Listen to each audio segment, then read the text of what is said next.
Oke, Assalamualaikum warahmatullahi wabarakatuh. Baiklah, pada kesempatan ini saya Wahid Dermawan, NIM 081711733016 akan mempresentasikan hasil penugasan perangkat antarmuka dengan judul RS485. Baiklah, definisinya RS485 ataupun dikenal sebagai TIA 485 atau EIA 485 adalah standar yang mendefinisikan karakteristik kelistrikan dari driver dan receiver untuk digunakan dalam sistem komunikasi serial. Standar ini diterbitkan bersama oleh Asosiasi Industri Telekomunikasi dan Aliansi Industri Elektronika ataupun disebut dengan TIA atau EIA. Jaringan komunikasi digital yang menerapkan standar ini dapat digunakan secara efektif untuk jarak jauh dan di lingkungan yang memiliki noise listrik. Beberapa receiver dapat dihubungkan ke jaringan seperti dalam bus multi-drop linear. Karakteristik ini membuat RS485 berguna dalam sistem kontrol industri dan aplikasi yang serupa.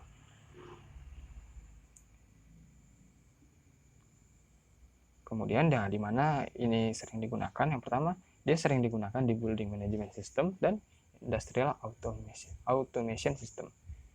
Dimana kalau di industrial automation system dia digunakan untuk menghubungkan perangkat masternya, yaitu mungkin berupa PC, ke beberapa mesin-mesin tertentu. Kemudian prinsip kerjanya yaitu dimulai dengan protokol start condition. Pada tahap ini terdiri atas 28 bit atau 3,5 karakter. Nah, apa itu 3,5 karakter? Kita akan bahas di slide selanjutnya. Di sini master akan mengirimkan address ID kepada slave dan berjumlah 8 bit address. Kemudian slave akan mengirimkan function yang kode sama yaitu 8 bit. Nah,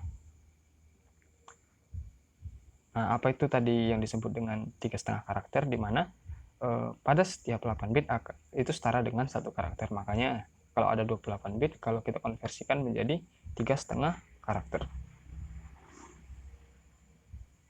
Nah, kemudian setelah melakukan start, protokol start ID address, kemudian kita lakukan selanjutnya adalah slave ID address. Nah, di sini akan dimasukkan ID address oleh master ke dalam slave-nya, dan ini akan mengaktifkan slave tersebut. Kemudian setelah slave aktif, masuk lagi function code ke dalam slave-nya. Kemudian senilai 8 bit juga. Nah, apa itu yang disebut dengan function code? Yang pertama, dia punya 8 bit. Yang pertama itu adalah read coil status, yang kedua itu read input status, yang ketiga itu read holding registration, yang keempat read input registration, yang kelima write single coil status, yang keenam write single register, 15 itu multiple coil write, dan 16 itu multiple register write.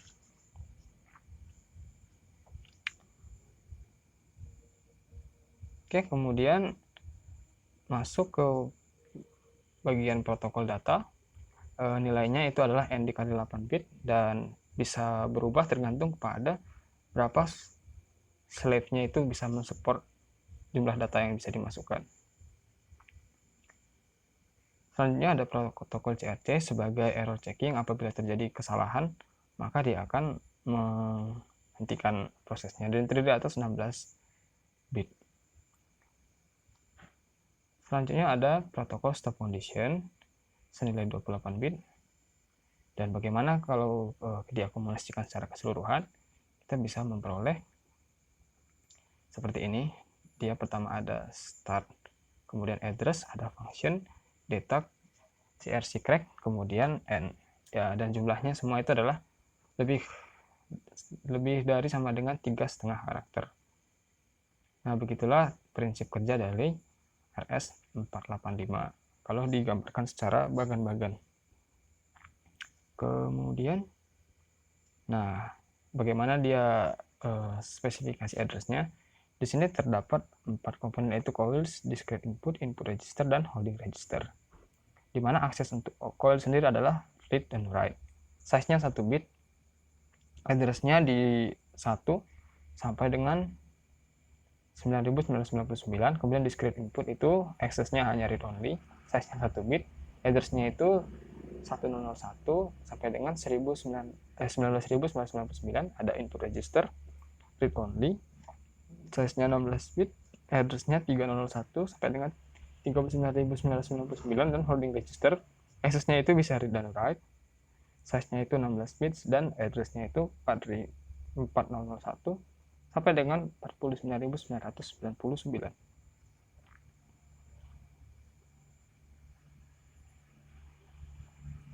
Kemudian bagaimana cara kita melakukan wiring pada RS485, ini salah ketik ya. Nah, dalam wiring itu ada dua jenis, yaitu 2 wire yang sebenarnya menggunakan 3 wire dan 4 wire sebenarnya itu menggunakan 5 wire. Nah, pada kasus ini satu wirenya itu sama, yaitu namanya wire signal common. Nah, ini untuk RS485 2 wire. Seperti ini dia cara pemasangannya. Kemudian untuk RS485 4 wire. Nah, pada masing-masing ini mempunyai yang namanya transmitter dan receiver. Transmitter dan receiver itu jumlahnya sepasang. Yang atas transmitter, kemudian pasangan yang terbawah adalah receiver. Kemudian kabel yang berwarna hijau itu disebut dengan signal common sebagai groundnya. Oke, lanjut. Nah, pada jaringan dengan 2 wire, transmitter dan receiver dari masing-masing perangkat dihubungkan oleh sepasang kabel, yaitu positif dan negatif. Oke, seperti ini. Kemudian jaringan pada 4 wire sendiri memiliki satu port meter dengan transmitter yang terhubung pada masing-masing perangkat slave receivernya yang berjumlah sepasang dan akan diumpankan balik ke slave transmitter dan terhubung lagi ke sepasang receiver pada masternya pada pasangan kedua, karena pada pasangan pertama itu adalah transmitter dan pasangan kedua adalah receiver. 2 wire system lebih populer sebenarnya, namun terserah pada protokol mana yang akan digunakan. Pada kedua jenis jaringan tersebut, setiap perangkat terselamatkan dan dapat berkomunikasi secara independen. Kemudian untuk topologinya sendiri, sebenarnya ada banyak topologi yang kita ketahui seperti topologi star, T-drop, ataupun ring. Namun pada RS485 yang digunakan adalah topologi jenis daisy chain architecture, karena selain itu dapat menyebabkan masalah serius pada komunikasi datanya. Nah, ini contoh dari topologi daisy chain architecture. Jadi dia tidak dibuat melingkar ataupun berbentuk T-star ataupun dan lain-lain. Kemudian, nah ada beberapa tantangan terutama di lingkungan kerja industri seperti timbulnya noise. Nah, timbulnya noise ini dapat dikarenakan adanya perbedaan voltase antara dua buah kabel. Nah, cara mengatasinya yaitu dengan men-twisted pair kabel tersebut, sehingga masing-masing tegangan itu akan saling meniadakan sehingga noise-nya akan hilang. Nah, pertama dia akan seperti ini. Kemudian setelah kita pelintir, di lintir-lintir dia akan saling menghilangkan noise pada kedua kabel tersebut. Nah, untuk pemasangannya pada suatu jaringan dengan topologi yang tadi, yang kita anggap benar tadi, kita memerlukan resistor terminasi pada ujung ke ujungnya. Nah, kalau kita tidak memasangnya dengan cara yang benar, itu bisa menjadi noise juga. Jadi cara pasang yang benar adalah seperti ini. Resistornya dipasang pada ekstrim ujung ke ujung. Misalkan ada 5 not, berarti resistor yang ada itu hanya di ujung resistor pertama dan di not pertama dan not kelima. Dan nilai resistornya adalah sebesar 120 ohm. Nah, kemudian juga ada masalah pada beda potensial pada setiap daratan itu berbeda. Nah, untuk menghadapinya itu kita memerlukan signal common ini, kemudian ada yang namanya juga shield ground. Ya, untuk mengatasi perbedaan potensial karena di atas kata yang saya baca ini, pada setiap permukaan bumi itu potensialnya itu besarnya bisa berbeda-beda. Nah, itu akan menyebabkan noise, dan cara menghalangnya yaitu dengan memberikan signal common sebagai ground dan menggunakan shield ground juga. Nah, channel common di sini memastikan bahwa setiap perangkat akan memiliki nilai volt yang sama referensi dan tidak akan berubah kecuali diubah secara sengaja oleh monitornya. Oke. Nah, kemudian untuk grounding sendiri, yaitu menggunakan channel common, di sini kita harus memasangnya dengan cara yang benar. Nah, bagaimana caranya tersebut? Yaitu kita bisa lihat pada gambar yang kedua. Nah, di sini signal common signal kabel mengikat ground potensial pada masing-masing port ke ground sama akan menimbulkan kebisingan, yaitu kalau kita memasang groundnya pada setiap node-nya, dia akan menimbulkan grounding loop namanya, dan itu akan menyebabkan noise. Nah, cara yang terbaik yaitu kita hanya menggroundkannya pada satu lokasi saja, seperti gambar yang nomor 2. Oke, dan ada masalah-masalah tertentu untuk memasangnya, seperti jika perangkat keras master proses terus-menerus ditransmisi namun tidak memiliki balasan, kita dapat coba mengakalinya dengan mengganti posisi kabelnya. Nah, pada gambar ini kita lihat ada kabel hitam dan kabel merah. Bisa saja dari pabrikan itu dia tidak memberitahu gimana spesifikasi kabel yang baik. Nah, sehingga kita bisa mengakalinya. Kalau dia tidak memiliki umpan balik dari transmisi yang kita berikan, kita bisa membolak-baliknya. Itu kemungkinan bisa mengatasi masalah tersebut.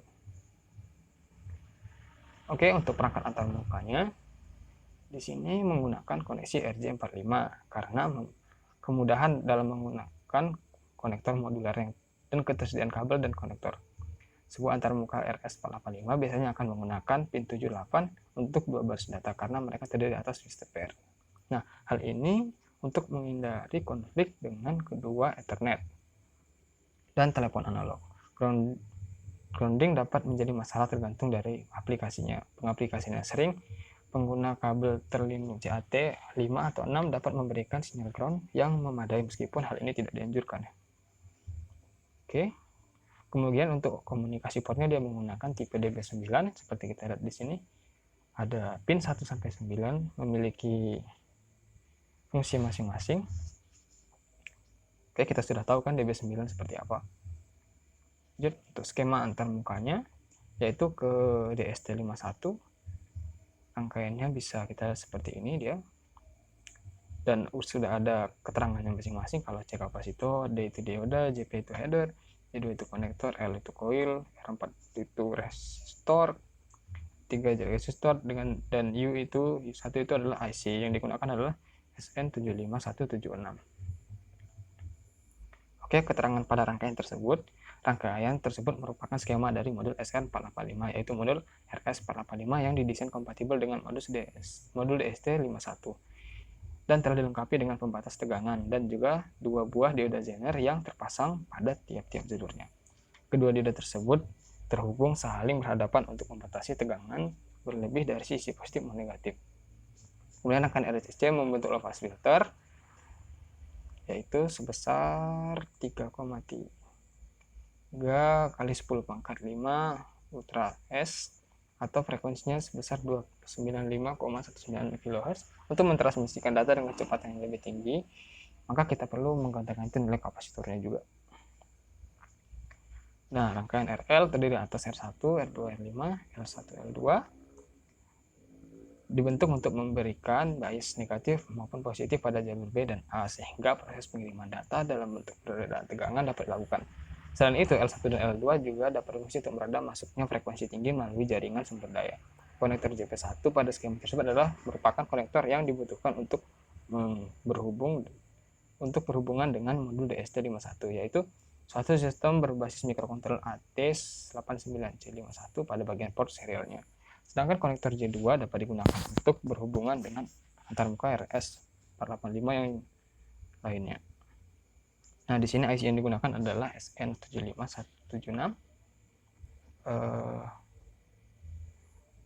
Oke, data yang ditransmisikan oleh IC ini berbentuk perbedaan tegangan pada kaki A dan B. Kemudian SN75176 berfungsi sebagai pengiriman data atau penerimaan data tergantung pada kondisi kakinya.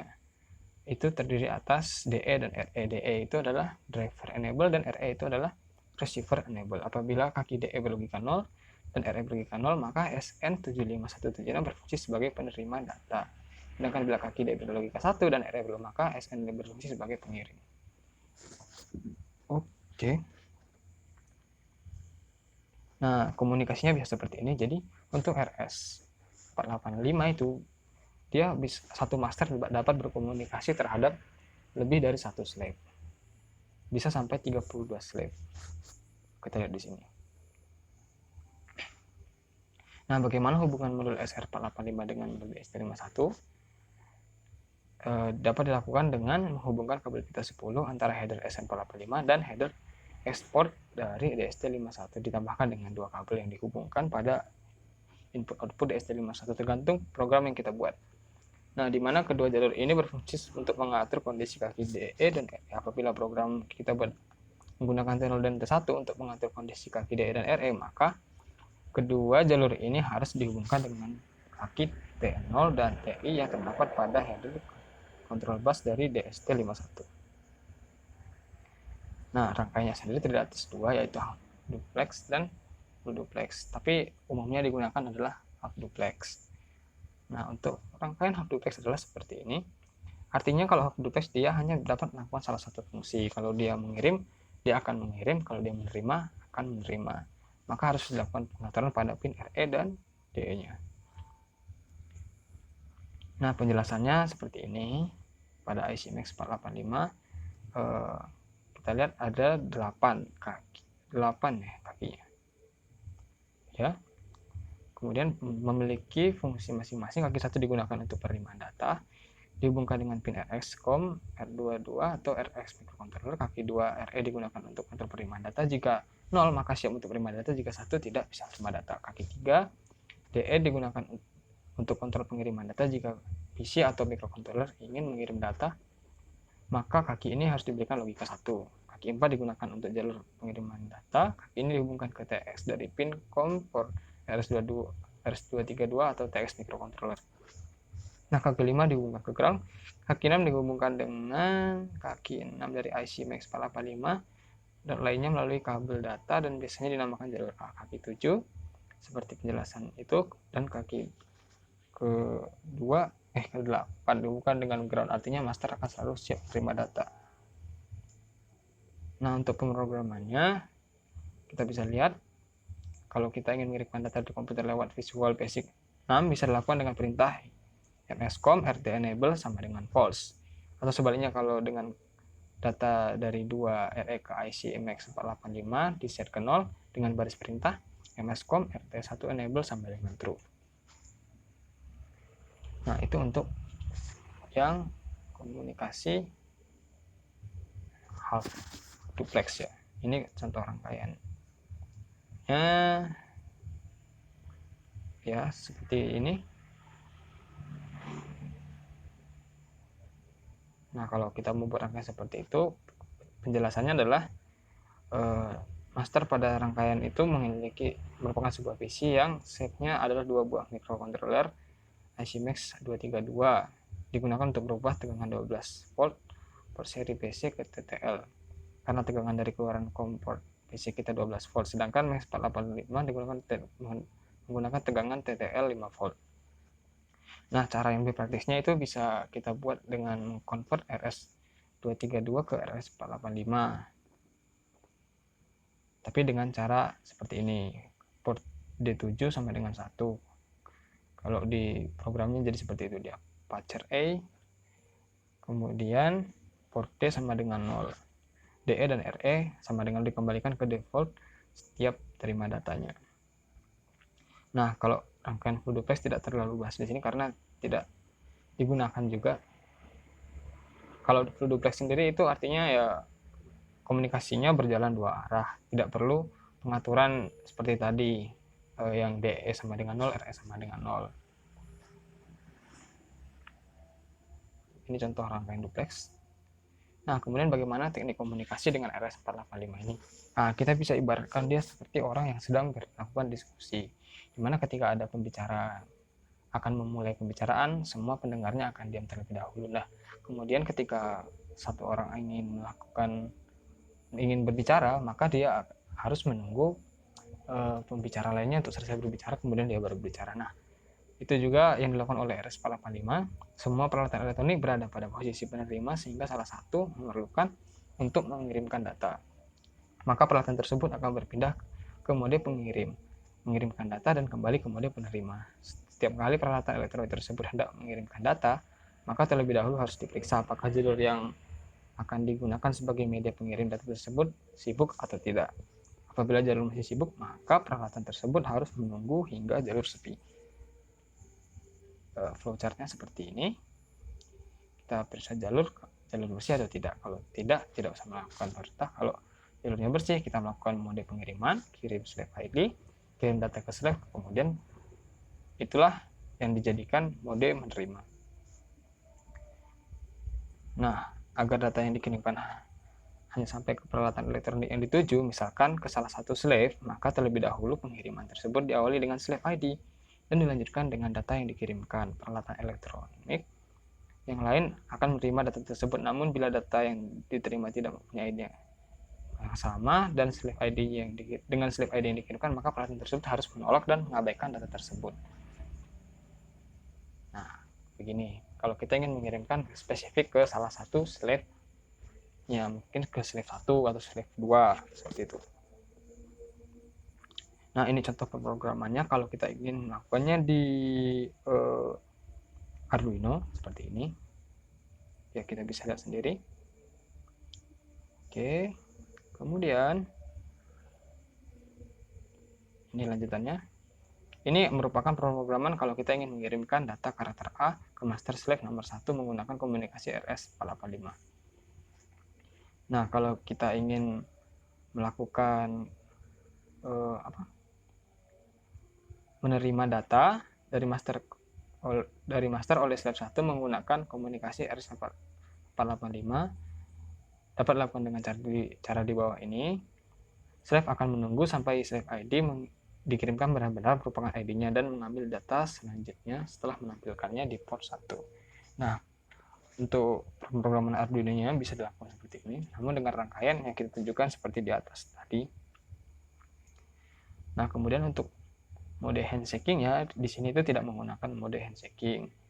Dan meskipun itu bisa dilakukan dengan menggunakan XCON ataupun XOF protokol handshaking. RS485 standar awalnya digunakan hub duplex komunikasi dan sinyal handshaking seperti RTS ataupun CTS untuk mengontrol arah aliran data.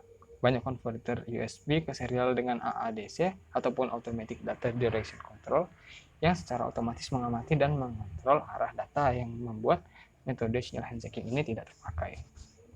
Oke. Nah, kelebihannya yaitu pertama, dia merupakan antarmuka yang populer sehingga banyak piranti yang mendukungnya seperti PowerSoft. Kemudian dapat mencapai jarak yang jauh sampai 1000 kaki, kemudian tahan terhadap noise dan perbedaan tegangan, diimplementasikan pada hardware dan software bisa, kemudian bisa digunakan pada industri otomasi ya jelas, kemudian kecepatannya mencapai 115.200 baud rate. Kekurangannya sendiri lebih cocok untuk komunikasi sistem ke sistem daripada chip ke chip, sehingga kita membutuhkan biaya juga yang lebih untuk chip sistem transceiver dan